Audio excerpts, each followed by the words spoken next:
Hey everybody, I am not dead. I am back, very sorry. I've been on family vacation for the last couple weeks, so I had to take a little break from my channel. But I am back and actually really excited because my awesome water timer outside on my garden kicked ass while I was gone, and I have a shit ton of food to harvest already. We got a lot of canning to do, okay? 'Tis the season. But first, we've got to get the intro video done and over with so you know what the hell you need. If you guys are here from the Canadian prepper video that you saw of me, then that is what I will be talking about today. And so you're good. You don't need to watch me unless you want to. But anybody here who is wanting to get into canning, doesn't have the equipment, or wants to hear just a good run through of this method, then this video is for you.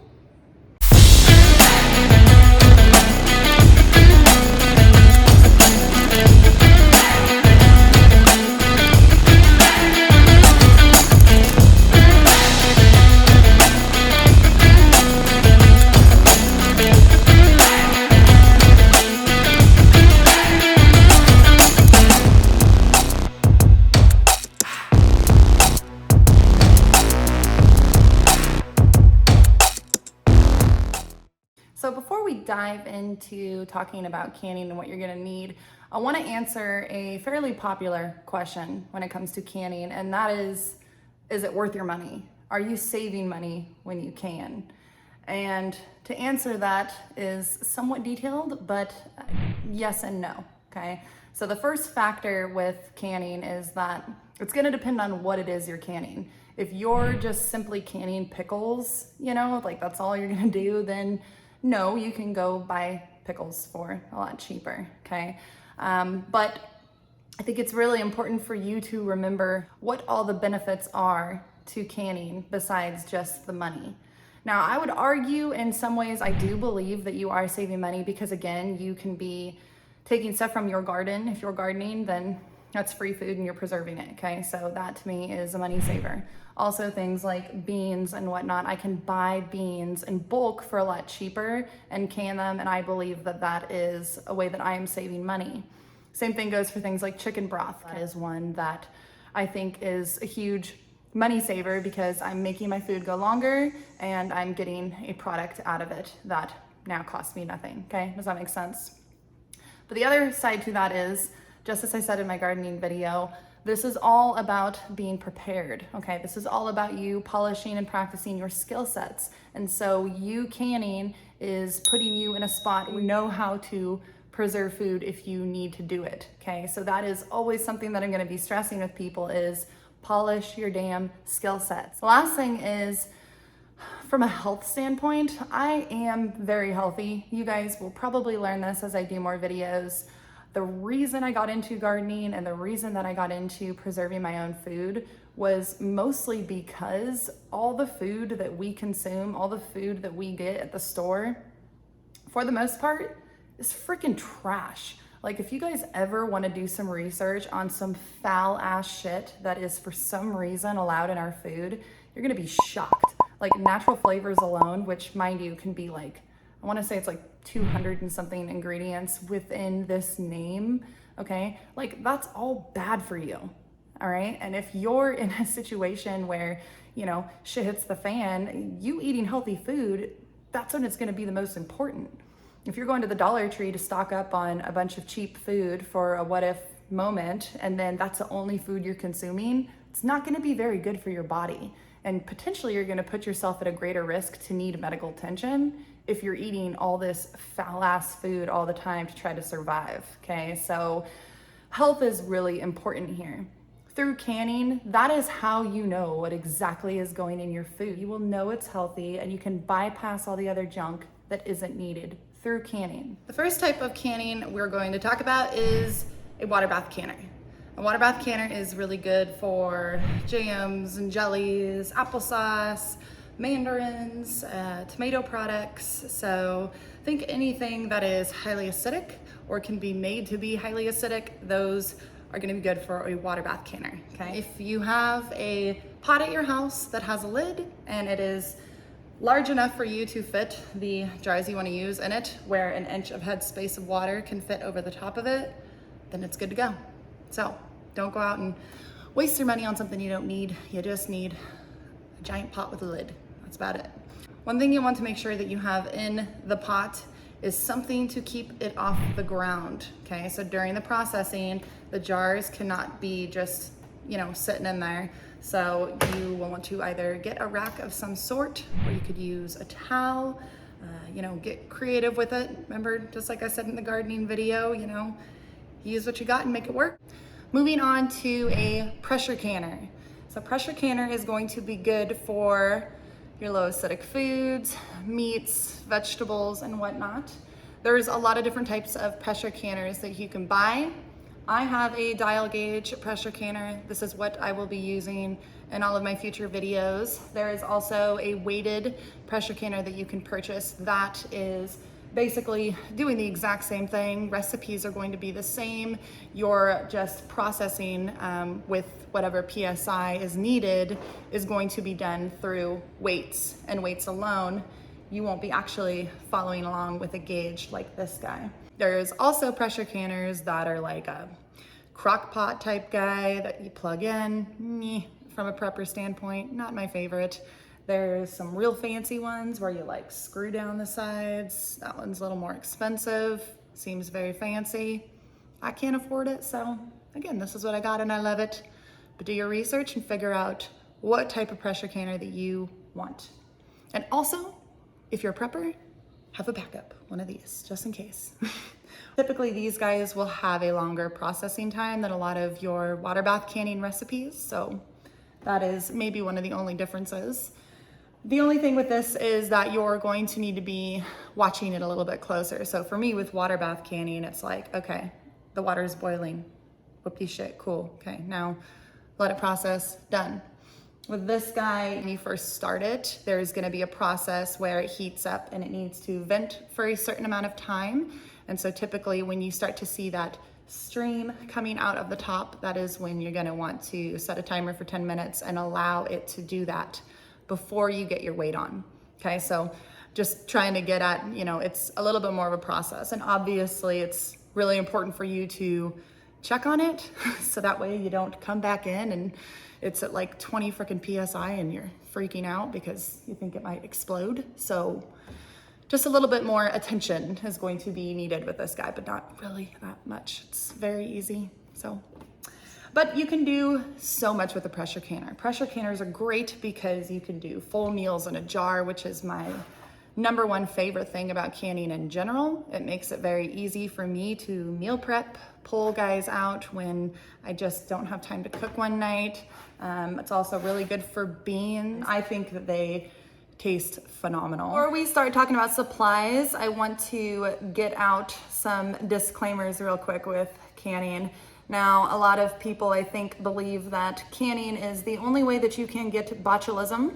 If you don't know what botulism is, basically it is a potentially deadly spore that lives in places that don't have oxygen, okay? And so the only way that we can make sure that botulism isn't present in our food is by cooking that bitch dead, okay?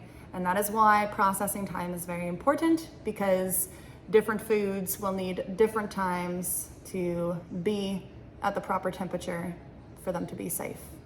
Make sense? Now with botulism, it needs to be cooked to this temperature. I wanna say like 230 degrees Fahrenheit consistently. I hope I'm not wrong, whatever.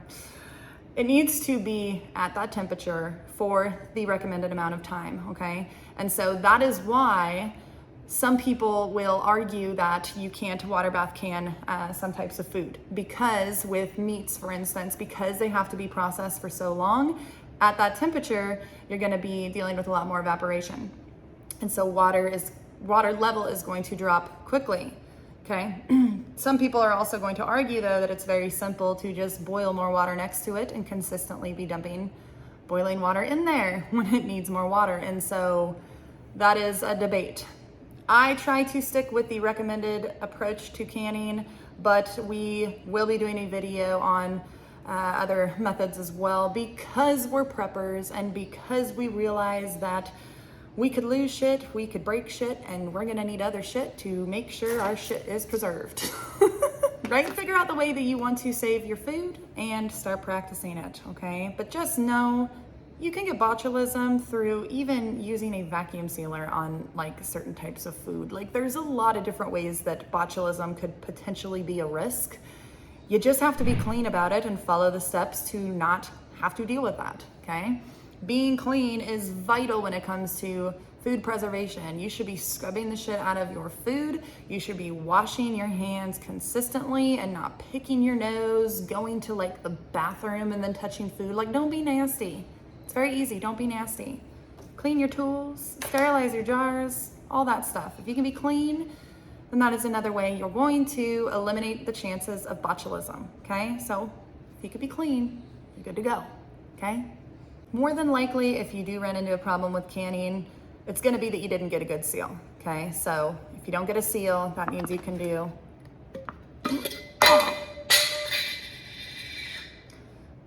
never mind. Means that you can still push the lid, okay? It won't be concave down. It'll still have that little pop to it, okay? You'll be able to move it. Makes sense? Did I explain that good enough yet? Jeez. But that means that you did not get a good seal in your food, and therefore you just need to process it again, okay? If you catch it right after you tried to process the food, okay? Now, there is also a chance that you could have a loose seal and not learn about that until later. And so that is why they recommend now that we don't store our jars with the rings on, and we don't stack jars when we're storing them, because that makes it harder for us to see a potentially bad seal, okay?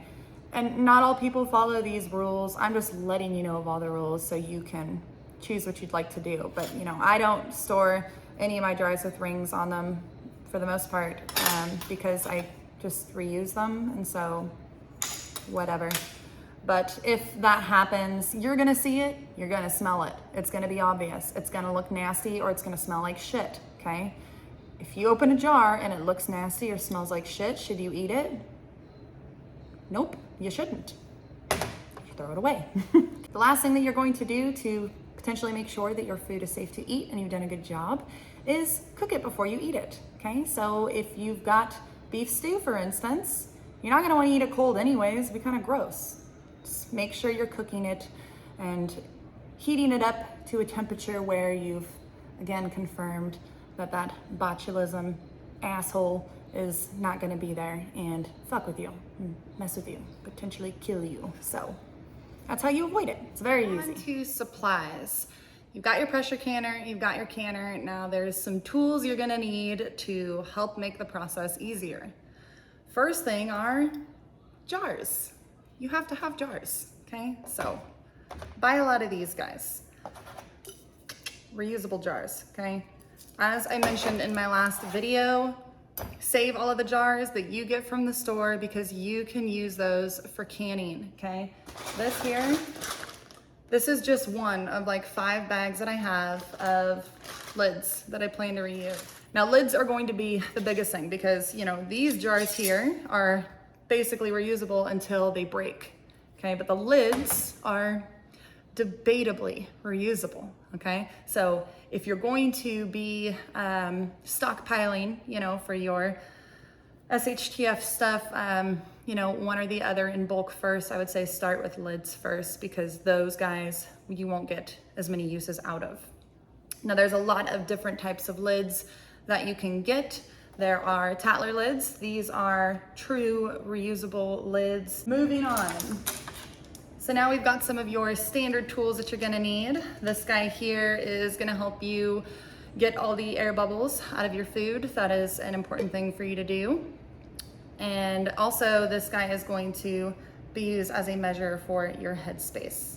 Every recipe is going to call for a 1/4 inch headspace, a 1/2 inch, an inch. So this guy will help you be able to determine if you've got your food at the right level, okay? And this guy is really fancy. I know you guys maybe saw Canadian Prepper's video when I talked about this cool thing. See, it's a magnet on a stick. And actually this thing is freaking awesome. The other day I was teaching my friend how to can and I didn't have my magnet on a stick, and it sucked because using tongs is a pain in the butt and I burnt myself. So great to have, magnet on a stick. This here is a decor. This is a very great thing to have if you plan on doing any type of tomatoes. This guy is gonna make it a lot easier for you to just scoop out those things. Same for like strawberries. This guy here is a jar grabber thingy. Really great to have, again, so you don't burn yourself. And last, y'all know what this is, okay? This is good to have too. So these usually do come in canning kits. I'll have a link below to all of this stuff. And the last thing that you guys are gonna wanna have is some good recipe books. I absolutely freaking love this book, okay? This is the Complete Guide to Pressure Canning. Amazing recipes in here. This also has a full guide in the back on saving for a family. It's got graphs and charts that you can follow to make sure that you're canning all the different types of food, enough of it per person, how much people eat, blah, blah, blah. It is fantastic. So if you're planning on prepping and you wanna follow along with a really good guide, this will double as that. We've also got the Blue Book manual, and this is a guide to preserving. A lot of great recipes in here. These are all USDA approved, so that is good to have. And that's the thing too, you know, as I sit here and say that there's a lot of rebel ways you can can. Again, I'm not saying that you should, I'm saying that you can. You can the old way. But make sure that you're getting good, respected recipes, okay? So that is it, guys. That is all the supplies that you're gonna need to get into canning. So if you don't already have this stuff, go out and get it very soon, because I am going to now be really getting into some awesome recipes, and I want you guys to give them a try, okay? As I said before, there are a lot of ways that you can do this without getting all of these things, okay? Just figure out what your budget is and plan on approaching it that way, okay? Research, research, research, all right? That's it for me today, guys. Thanks for watching this video. We, as I mentioned, are going to be doing a lot of canning videos over the next couple weeks because I've got a shit ton of stuff to harvest. Thanks for watching, guys.